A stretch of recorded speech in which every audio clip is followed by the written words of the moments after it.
It's obvious to me, but may not be obvious to the media or other people who aren't paying attention. But it is worse than 2008 from a housing perspective, especially in Florida and Texas. And it's just a matter of time before it impacts your state too.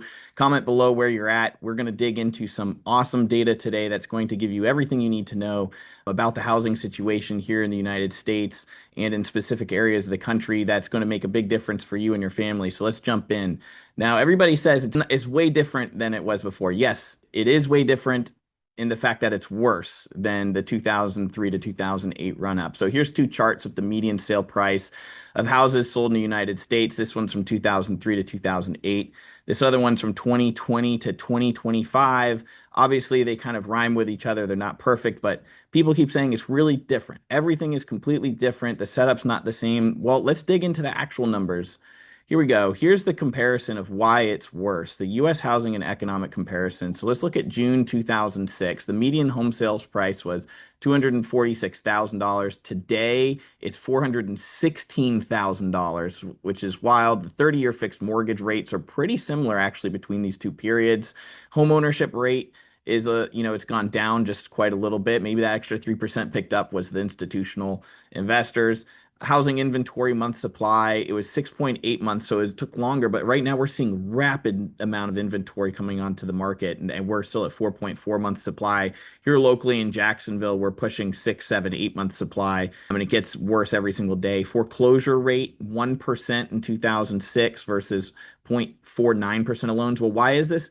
They haven't been foreclosing on loans for the last few years because of FHA, VA, loan loss mitigation programs, even for conventional loans. They're not foreclosing on them. And that will start coming through at the next end of the year, next few months here.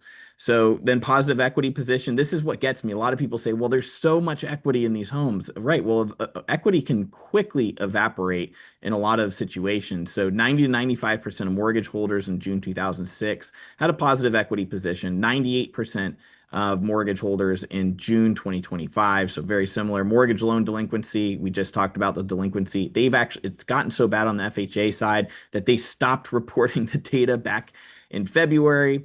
Unemployment rate, 4.6% in June. We're starting to see unemployment creep up here in June 2025. Bankruptcy filings are low today versus that time period, but we're starting to see more bankruptcy filings come through. And a percentage of homes owned free and clear, 32% versus 38%. That's great, and I'm wonderful to see it. That doesn't mean they won't see distress out there. 5-year equity run up before each peak. The median price growth was 38%, 179 to 246, and now it's 317 to 416, which is 32%. So we obviously saw a massive run up. And then home price to income growth. So this is, 3.2 to 4.7 and 4.0 to 5.6. The gain in equity drivers are really important, right? We had easy credit back in the day and speculations. There's the stories of, the strippers being able to buy 3 or 4 houses, the ninja loans, the no income, no job type of loans, just to get those collection of the fees from mortgage brokers and real estate agents. It's ridiculous. Equity gain drivers this time was that there was massive stimulus, zero interest rate policy for a couple of years, cheap debt that people could buy, and then speculation 2.0. I cannot tell you how many people are speculating on this real estate market, either between the Airbnbs or the single family rentals, where people, were going out buying 4, 5, 6, 7, 8 homes, turning them into rentals, getting a little bit of cash flow. The ones who are holding them now are absolutely regretting that they didn't sell last year. And they're basically holding an asset that has increased costs on the rentals, right? Insurance, taxes, all of that, repair costs. And they're stuck in these properties because it's an illiquid thing, and it's expensive to sell real estate, right? It costs 6 to 8% once you look at all the closing costs and the real estate agent fees. So the equity gain drivers are pretty much similar. The loan quality is different, right? You had stated income before now, but now you have stated occupancy issues where people saying they're occupying them, but they're actually not, and they're using them as an investment property. And there's studies out there that say 33% of loans out there right now that originated the past few years were stated occupancy issues, where they were basically defrauding the bank, saying that they were living in it when they really weren't on the time of closing.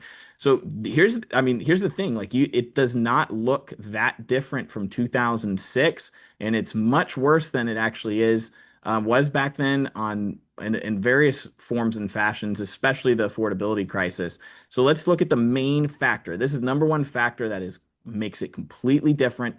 Debt is up for the consumer by 28%, right? So 2008 peak was 13.8 trillion. 2025 Q1 was 17.7 trillion. This comes from the New York Fed Household Debt and Credit Report. The debt type, mortgages, obviously has 27% increase in the amount of debt that they have there. Credit cards is significant. Obviously, we see the buy now, pay later stuff. Even Costco is starting to do it. It's pretty sad. The consumer is so strapped for cash. Student loan delinquencies, all of that are playing into it. Auto loans up 100%. Wow. Student loans up 167%. So, consumers are just getting hurt. That's why the median age of the home buyer today is 38 years old. And usually they're getting money from their parents or an inheritance to be able to purchase. But it's frankly worse. Guys, this is way worse than it was in 2008 from a debt perspective. And obviously, debt is going to impact how much somebody can afford a home. Who can actually buy a home? You ask yourself that question in today's market, right? I bought my house back in 2020 and got a 2.75% rate. My payment is $3,200. And I live in a beautiful country club community. That same house is $200,000 higher and the rate is around 7%. Your payment's like $10,000, $11,000. People don't make that type of money in my city in Jacksonville, Florida. There's very few. You'd have to make $300,000, $400,000 to be able to afford a house in my neighborhood now. Those jobs don't exist here. There's very, very few. So you wonder who is the actual buyer. They have to come from out of state. Well, if they're not relocating and the people locally have too much debt, there's no buyer for it. So that person's going to be stuck in that house, or they're going to have a massive price drop on the property by 30, 40%. And I know those numbers sound terrifying, but that's where we're seeing things heading right now at this current moment. So let's jump in because I think it's really important to look at the builders. The builders are a leading indicator. Builders put out a ton of data of what's going on with them. So this is KB Home. They reported yesterday, and their share prices are down 20% from the beginning of the year. Here you can see their price chart. But they did actually quite well on earnings because they're diversified from around the country, and not every part of the country is doing that bad. It'll eventually spread everywhere as the news gets out. But their major concerns are this. This is what they said: consumer affordability, high mortgage rates, lower spring demand are the massive issues. And KB Homes trimmed their full year guidance due to lighter demand during the spring season. The positives that they said were going on were basically the build time is back to pre-2020 numbers. So they're building properties in 120 days. It's no longer taking them about a year, and maintaining transparency and pricing to buyers. So when a buyer comes through, they're just telling them straight up, hey, here's the price. Here's what the fees are going to be. Like, they're not doing any tricks or anything like that. They are giving massive incentives to the consumer. And so here's the new price decline from Lennar. This is what they reported the other week. So they reported their new home prices declining 24.4% from the peak, which is absolutely wild. And we expect that those declines will come in, even more into the future as more inventory hits the market.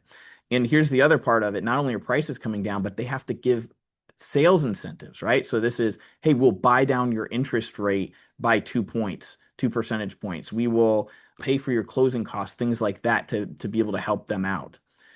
And here's the map of pain. So this is the housing market weakness triggers Lennar to offer their biggest incentives since 2009. So we're already there. I mean, this is the thing. Like, some people can't even believe that we're even having this conversation, especially people in the Northeast or in areas that didn't have this spike. But people who are in the cities with that spike in 2020 to 2023, they have to come down. Those prices have to come down. And so new homes are skyrocketing for sale. This is for the whole United States. So we're at November 2005 levels already. My point is this: haven't even seen any pain really in the housing market up until this point. Yes, the stocks are done because the projections are moving forward. We're not going to see pain until these foreclosures process through. And so we're going to be seeing skyrocketing inventory from now for a long period of time until prices come down. And this is just for the US. Now, new homes in the South for sale are above the 2008 numbers. It's already worse, and we haven't felt the pain yet. This is why we're saying it's going to be worse than 2008. Now, Florida specifically, this is not compared to 2008, but just prior to, the inflation that came through in 2020, 2022.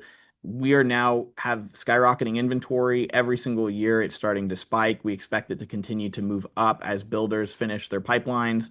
There's entire communities that are basically sitting vacant at this time. It's the same problem with multifamily. They overbuilt multifamily. Florida's still got a lot of land to develop, and builders went wild, and they thought that relocations would continue for a long period of time, so that way they could continue to build. But relocations are down 80% from the peak, and that's the big issue. Here's the price change by metro. Obviously, you can see all areas of the country are doing completely different from each other. This is 1 year change in metro level home prices between May 2024 and May 2025.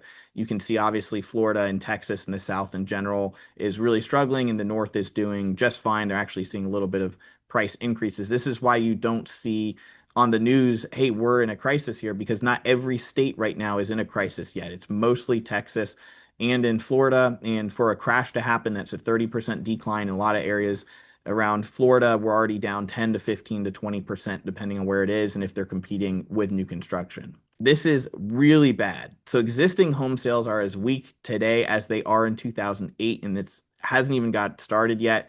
Here you can see the data that came out in 2005. This is May 2005. This is how many monthly existing home sales occurred during that month. So you can see in 2008 it was 403. Right now it's 389. So it's worse than that time period. And we expect it to continue to get worse going into the end of the year. Once we see seasonality hit, we're going to see a massive slowdown. We're telling realtors everywhere, save your cash, get as many of your sellers sold before August, before school starts, because it's going to be a bloodbath come the end of the year with tons of inventory coming in, demand dropping, and rates are not coming down. Even though you see the 10-year treasury come down, interest rates are not coming down. So let's talk about that. Existing home sales are down 40% from the peak. And as you can see, we are at the '08 numbers here. So just another good way to look at it. So existing home sales are just as bad as we were during the '08 crisis. One of the things that spread basically the affordability crisis was these institutional investors came in and purchased so many homes from 2012 all the way up till 2022.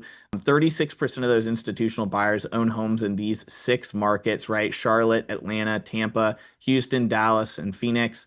These are areas where they can build cookie cutter stuff in the South, where people are relocating to. They saw the population growth. Now, in Jacksonville was one of those cities as well. You can see here on the map. The reality is that the institutional buyers stopped buying in 2020 once they saw the interest rates increase. They could no longer get cheap financing for the properties, make the numbers make sense on paper. And we think if rates continue to move up, obviously that's going to completely slow the market. And I don't see a situation where interest rates would come down, because the demand for mortgage-backed securities is simply not there. And we can look into that data as well. And the biggest issue, we referenced this in the beginning of the video, of why it's worse, is that the poor just keep getting poorer. Their middle class is falling apart. The bottom 50% of Americans share 3% of the wealth. These wealth numbers are just mind-boggling. Or do you guys see it too? Comment below. Like all the money is going to the top, and this is why trickle-down economics, it works a little, but not enough. It doesn't make it to the people who need it at the bottom. So there's 166 million Americans that, share this percentage of the wealth.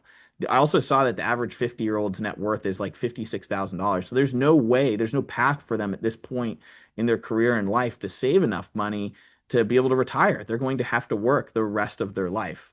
And this is a problem. And obviously, if you can't make the housing payments, which, 20 to 30% of the money that's coming in goes straight to the housing payment. If housing payments don't come down, then they're really not going to be able to build wealth.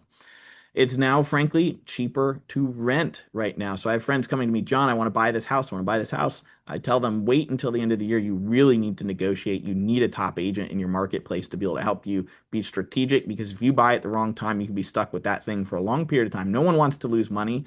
I mean, you could be losing 1 to 2 years worth of salaries.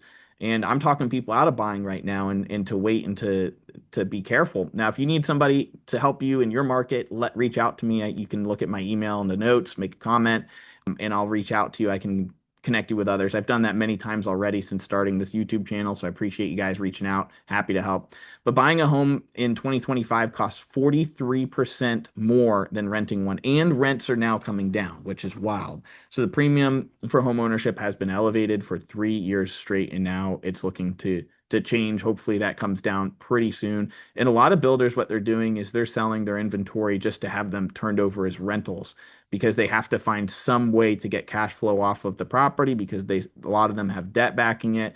Their taxes, obviously, it's starting to depreciate. They need to be taken care of. They're not taking care of the lawns and things like that. But it is, frankly, for consumers, it's cheaper to rent now than to buy. This is the federal funds effective rate. So everybody in the world thought they were so smart and so successful by buying real estate and holding it for a long period of time. What actually happened was that interest rates came down for a 40-year period, and now they're reverting back to the mean, which is frankly even higher than it is today, probably 8 or 9%. And they're saying, what is the Fed doing? They're going to collapse the economy. They're raising interest rates. We've been lowering interest rates from all the way up to like 18%, all the way down to zero. And we've had that period, look at this, like to zero interest rate policy. Obviously, that's going to inflate every single asset that is purchased. So everybody looks like they're geniuses, but the reality is the Fed just bailed out everybody who owns assets during tough periods of time. And we'll probably continue to see this cycle continue as the dollar basically becomes worth nothing. I read somewhere that the dollar is worth 24% less since 2020 already, and those numbers are quite staggering. And everyone thought they were geniuses. This is the interest rates coming down, right? Here's the 30-year fixed mortgage rate, 1971 to present. And you can see just rates dropping, and then obviously rates coming up and prices start coming down. Everything in real estate is a function of payment. So if the payment goes up, then it makes it not like it just lowers your buyer pool. And if there's more inventory because the builders are building, then you have a double whammy in that situation. Frankly, 60% of people are unable to afford a house over $300,000, which is crazy to me. So this is the median price home in 2025 is 459,826. So that's a lot of people being unable to purchase. So we don't have a inventory problem, we have an affordability problem. And we're not building inventory under 300,000 in a lot of cases, or in areas that have a median income that's going to be able to support $300,000. Here's the payment. This chart is mind-boggling.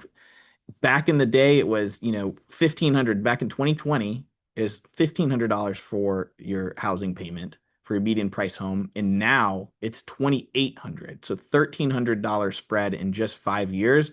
For a lot of people, that's almost double, right? I was looking at one of the apartments that I rented, even a decade ago, and it's up 80, 90%. I don't know how people graduating from college will be able to rent even. It's kind of terrifying. And the pay is not keeping up with productivity. So we're seeing a ton of productivity gains for employees, but the hourly pay is only up 32%. So people are more productive.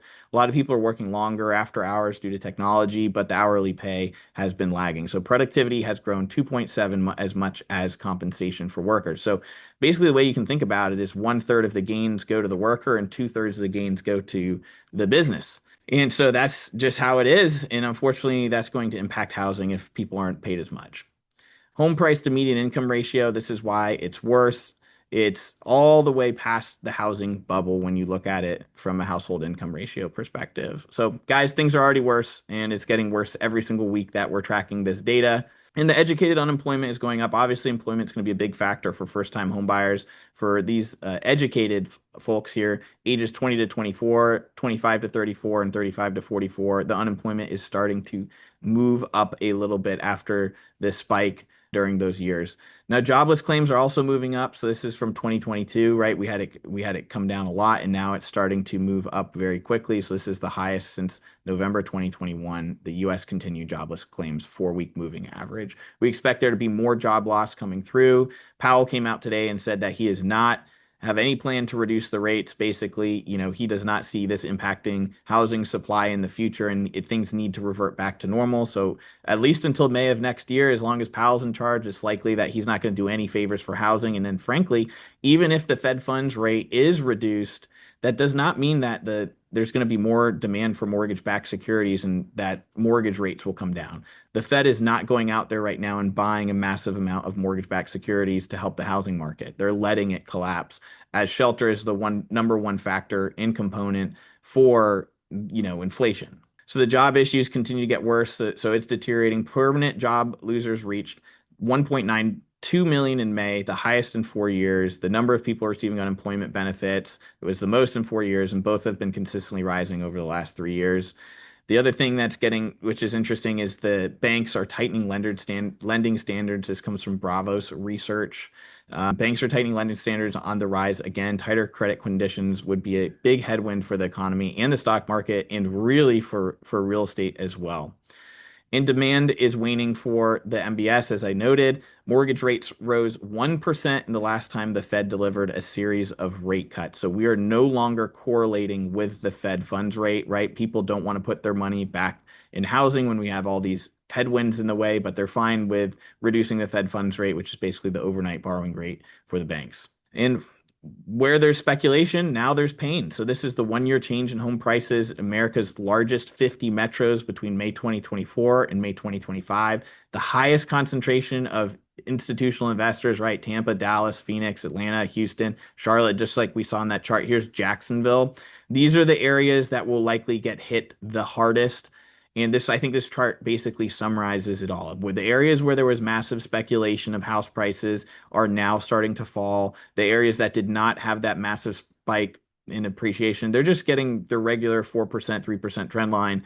And people are still able to purchase because the prices did not go up that much. So it was a speculative bubble caused, again, by the Fed's policies of zero interest rates. And closed sales, it's worse than it was in 2008, but just to kind of compare to 2019, before the 2020 period, basically, in Jacksonville, we're down 22.8% in the number of closed sales versus 2019. 2019, I thought there was going to be a recession, and I think we were headed into one. And then, it just totally spiked with what interest rates did. Again, housing is a function of payment, and part of that, the biggest part of that is really what's your interest rate. Where are Americans moving from in 2024? This is pretty interesting. And I see that people are still moving to Texas and Florida, even South Carolina. Look at that. And people are leaving the North and the West to go to these lower cost areas. But the reality is in 2025, we're starting to see this really slow down. The number of relocations are drastic. We see the number, we can tell this by the amount of people who click on Zillow. Leads are down like 50% from the years prior. Because what do you do? If you're out of town, you got to click on Zillow. You don't know a local realtor. And so you're going to go find somebody on that website or some of the other websites. The leads are down very, very drastically, and Zillow is hurting from that. So with that, look, what we want to do is we want to have a long-term focus, down markets where the foundation is set during the next upturn, partner with the best people out there in the marketplace. Grit is the key. Get the information that you need. Comment below. What do you guys see happening in your market? Do you expect this to be worse than '08? I certainly do. In a lot of ways, this is already worse than 2008. Comment below. Is it worse than 2008 in your market? I think it's going to be different for each one of us. But I can tell you in Florida, it is going to be an absolute bloodbath. I can absolutely see prices coming down 30 to 40% from here. Thanks so much for following. If you want more notes, subscribe to my Substack. I share stuff in there that I can't share on here just because of the algorithm. So reach out to me and happy to get you connected into our system. See you guys later.